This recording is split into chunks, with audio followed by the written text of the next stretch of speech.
मैं ये मानता हूं कि अगर हम एक तराजू के पलड़े पर दो चीजों को रखें तो जैसी आपकी मेहनत होगी वैसी आपकी सक्सेस होगी। अगर आपने खूब मेहनत करी है तो सक्सेस भी खूब आपको मिलेगी। अगर आपने मेहनत में कंजूसी करी है, मेहनत में मक्कारी करी है, काम चोरी करी है, तो फिर आप समझ लो सक्सेस आपको कैसी मिलनी है। आ रही है बात समझ में? इसलिए अपने फाउंडेशन को मजबूत बनाइए, ठीक है, अपने बेस को मजबूत करिए। मैं कमेंट्स आपके बंद कर रहा हूं, आप लोग ना, कई लोग मंद बुद्धि हैं आप में से, समझ ही नहीं आता क्या चल रहा है ना। तो फाउंडेशन को मजबूत करने पे ध्यान करिए और शॉर्टकट की तलाश में मत भागिए। अब मैं बता रहा हूं मैथ्स की बात यहां पे कहां से आ गई है ना। हमने करोड़ों अरबों की तो बात कर ली, अब मैथ्स पे आ जाते हैं।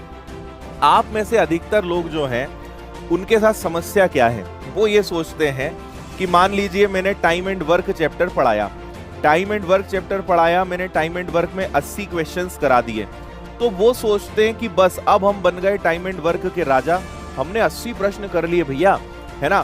क्योंकि कई लोग के अनुभव ऐसे हैं कि वो किसी कोचिंग में गए या उन्होंने कहीं यूट्यूब पे पढ़ा या उन्होंने कहीं किसी कोर्स में देखा, तो उनको वहां तो 25, 30, 40 ही क्वेश्चंस कराए, तो वो यहाँ इसमें ही खुश हैं कि सर ने 80 क्वेश्चन कराए और वास्तव में इतने क्वेश्चन कोई नहीं कराता, है ना।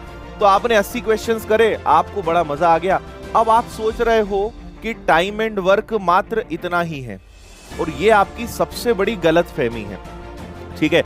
ये ठीक वही बात हो गई जिसको हम बचपन से बोलते आए, कुएं का मेंढक, है ना, कि बस हमारे आसपास जो है वही देखना, बाहर पता ही नहीं है कि कितनी बड़ी दुनिया है जो है वो आपका इंतजार कर रही है, कितना तगड़ा कंपटीशन है, आपको उससे कोई मतलब ही नहीं है ना। तो आपको मैं ये बताता हूं कि देखिए, हमें एक चैप्टर तो पढ़ना नहीं होता है, करीबन 30-35 चैप्टर्स होते हैं। एक चैप्टर ऑन एन एवरेज हफ्ते 10 दिन ले लेता है, तो अगर 35 चैप्टर को देखा जाए तो आप खुद अंदाजा लगाओ कि कितने दिन लगेंगे, है ना। अब टाइम एंड वर्क को अगर अच्छा बनाना है तो आपको क्या करना चाहिए वो मैं बता रहा हूं। 80 क्वेश्चंस, या मान लीजिए मैंने उदाहरण के तौर पे 100 क्वेश्चंस लिए, ठीक है। ये 100 क्वेश्चंस तो मैंने आपको क्लास में बताए। इसमें वो क्वेश्चंस होंगे जो बहुत ज्यादा पूछे जाते हैं, जो बेसिक होते हैं, जो आपके फाउंडेशन को मजबूत करते हैं, जो आपको सीखना ही चाहिए। लेकिन सिर्फ दुनिया इतनी ही नहीं है, इतने ही टाइप्स नहीं है, और भी बहुत सारे टाइप्स हैं जो आपको पता होना चाहिए। तो अगली सबसे ज्यादा जरूरी, भाई ये तो मैंने पढ़ाया आपको, अगला सबसे ज्यादा जरूरी होता है वो होता है प्रैक्टिस, जिससे बहुत लोग भागते हैं।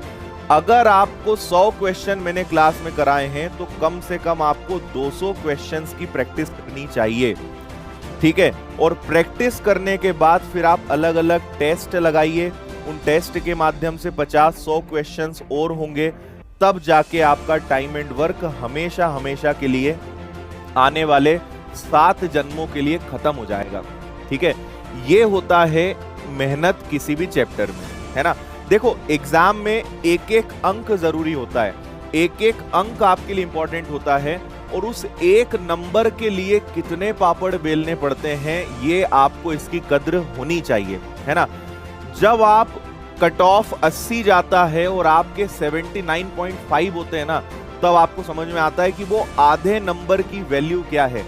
वो आधा नंबर जो है आपकी पूरी लाइफ बदल सकता था, आपका पूरा लाइफ का टेंशन खत्म कर सकता था, लेकिन उस आधे नंबर के कारण आप रह गए।